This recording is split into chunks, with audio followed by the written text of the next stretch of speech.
আজকের যে রায় সেটাতে একটা জিনিস পরিষ্কার হয়ে গেল যে রাজ্য সরকার মেনে নিয়েছে এই ব্যাপক দুর্নীতি, রাজ্য সরকার এই সুপ্রিম কোর্টের রায় মেনে নিয়ে পুরো যে বাতিল হয়েছে সেটাও মেনে নিয়ে নতুন নিয়োগ প্রক্রিয়া শুরু করবে এবং শুরু করতে হবে 31শে মের মধ্যে, শেষ করতে হবে 31শে ডিসেম্বরের মধ্যে।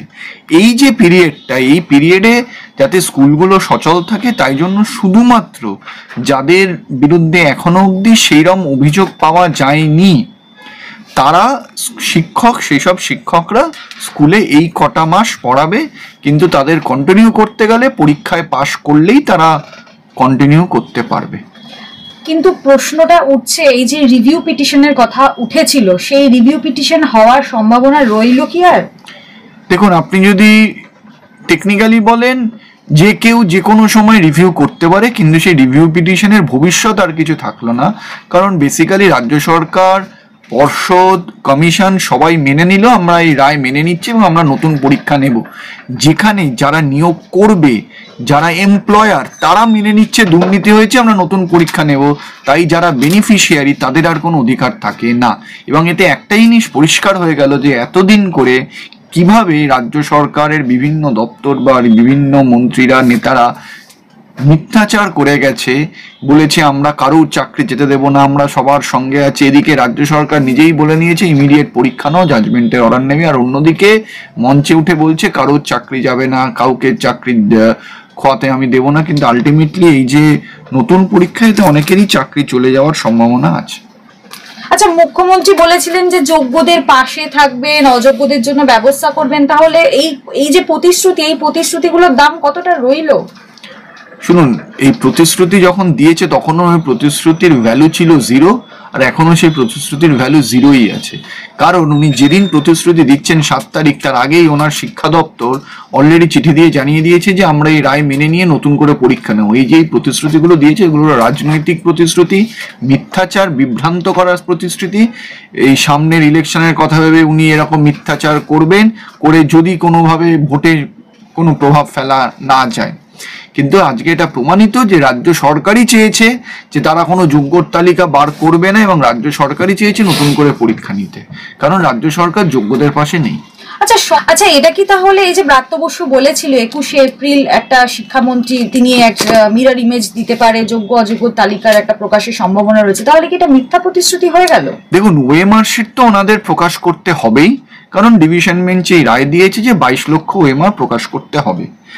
এবার ওনারা যদি সদিচ্ছা দেখিয়ে একটা টেন্টেডের লিস্ট, প্রকৃত টেন্টেডের লিস্ট বার করে, তাহলে যে পরবর্তী নিয়োগ প্রক্রিয়া হবে সেটা সঠিকভাবে হবে, স্বচ্ছতার সঙ্গে হবে। কিন্তু ওনাদের যদি ইন্টেনশন থাকে আবার আমি দুর্নীতি করব যাতে করে কাউকে না চাকরি দিতে হয়, তাহলে আবারও ওনারা যেসব টেন্টেড ক্যান্ডিডেট তাদেরকে লুকিয়ে তাদেরকে বাঁচানোর চেষ্টা করবে, তখন আবার মামলা হবে। কিন্তু এই যে বলা হচ্ছে যে স্কুলে যাবে 31শে ডিসেম্বর অবধি যোগ্য চাকরি প্রার্থীরা, এই যোগ্যটা কারা? মানে সেগুলো যাচ্ছে, সেটা তো আর অ্যালাউ করা যাবে না, তখন আবার মামলা হবে, তখন আবার এই রাজ্য সরকারের মিথ্যাচার প্রমাণ হবে। এবং সুপ্রিম কোর্ট এও বলে দিয়েছে যে যদি তারা সঠিক মানে নিয়োগ প্রক্রিয়া শেষ করতে না পারে বা শুরু করতে ওই সময়সীমার মধ্যে না পারে, তাদের বিরুদ্ধে জরিমানাও হতে পারে। সরকার কি তাহলে কোথাও গিয়ে কোনোভাবে এই ঘটনাটার শিকার হলো, বা কোনোভাবে কি মেনে নিচ্ছে যে তারা? ভাবে না, আপনি এত মানে উদ্বেগের সহকারে বলছেন কেন? একদম সঠিক বলুন যে আজকে রাজ্য সরকার মেনে নিয়েছে ব্যাপক দুর্নীতি হয়েছে শিক্ষা অ্যাপয়েন্টমেন্টে, অশিক্ষক কর্মী অ্যাপয়েন্টমেন্টে, এবং সেটা মেনে নিয়ে পুরো প্যানেল বাতিল হয়েছে, সেটা সঠিক মেনে নিয়ে তারা নতুন করে প্রক্রিয়া শুরু করছে। আর বলা হচ্ছে যোগ্য বিবেচিত হলে 1 জানুয়ারি পর্যন্ত ফের তারা আবার স্কুলে যেতে পারবে, এটাও বলা হয়েছে। কোথায় বলা হয়েছে? এটা পুরোপুরি যদি কেউ বলে থাকে ভুল বলছে, কারণ সুপ্রিম কোর্ট বলে দিয়েছে 31শে ডিসেম্বরের মধ্যে নিয়োগ প্রক্রিয়া শেষ করতে হবে। ধরুন নিয়োগ প্রক্রিয়া শেষ হয়ে গেল 1 ডিসেম্বর, এবার 1 ডিসেম্বর অবধি এখন যারা কাজ করছে, কিন্তু তারা যদি নিয়োগ প্রক্রিয়ায় উত্তীর্ণ না হয়, তাহলে যারা কাজ করছে যারা হবে না তাদের চাকরি চলে যাবে। আপার লিমিটটা হচ্ছে 31শে ডিসেম্বর, এর মধ্যে করতেই হবে। আচ্ছা, 31শে মের মধ্যে নিয়োগ প্রক্রিয়া শুরু না হলে কড়া আইনি পদক্ষেপ নেওয়া, জরিমানা হতে পারে বলে জরিমানা হতে পারে। কি বলবেন? মানে সরকার একটা জিনিস পরিষ্কার হয়ে যায় যে কোথাও গিয়ে একটা সুপ্রিম কোর্ট পুরোপুরি একটা কনস্টিটিউশনাল অথরিটি, সরকার তো একটা কনস্টিটিউশনাল বডি, তার উপর পুরোপুরি ভরসা করছে না, তাই জন্য এরকম বলছে আপনারা হলফনামা দিয়ে বলুন, আন্ডারটেকিং দিন, না দিলে কিন্তু জরিমানা করব। একটা কোর্ট যে সরকারের ওপর কোনো ভরসা নেই, সেই এই আজকের এই অর্ডারে সেটা একদম পরিষ্কার। যদি ভরসা থাকতো তাহলে কিন্তু এসব বলতো না আপনাকে আন্ডারটেকিং দিতে হবে, না হলে আপনার জরিমানা হবে। কোথাও একটা কোর্টও বুঝেছে এদেরকে ভয় না দেখালে এরা সঠিক কাজ করবে না।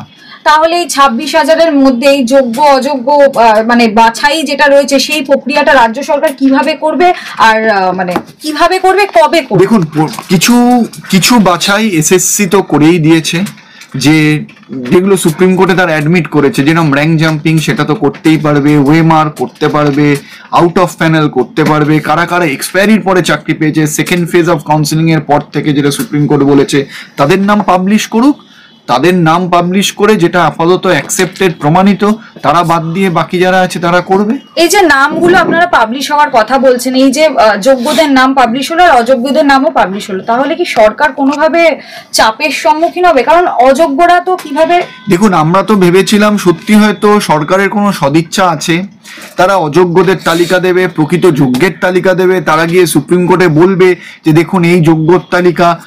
সেরকম পরিস্থিতি হলে হয়তো অনেক জায়গা থেকে এরকম একটা সাপোর্টও পেতেন ওনারা, যে সত্যি তো এনারা যোগ্য। কারণ যারা মামলাকারী হয়তো সেরকমও হতে পারতো যে যারা মামলা করেছে তারা বলতো এই অযোগ্যদের বাদ দিয়ে তাদের দেহ অনেক কিছুই হতো, কিন্তু সরকার আজকে পুরোপুরি এই অযোগ্যদের পাশে থাকার জন্য যোগ্যদের বিরুদ্ধে গেল এবং গিয়ে বললো আমরা রায় মেনে নিচ্ছি, আমরা পরীক্ষা নেব। এটা সঠিক সিদ্ধান্ত সরকারের, সুপ্রিম কোর্ট রায় দিয়েছে, সরকার এই রায় মানতে বাধ্য এবং তারা সঠিকভাবেই করেছে।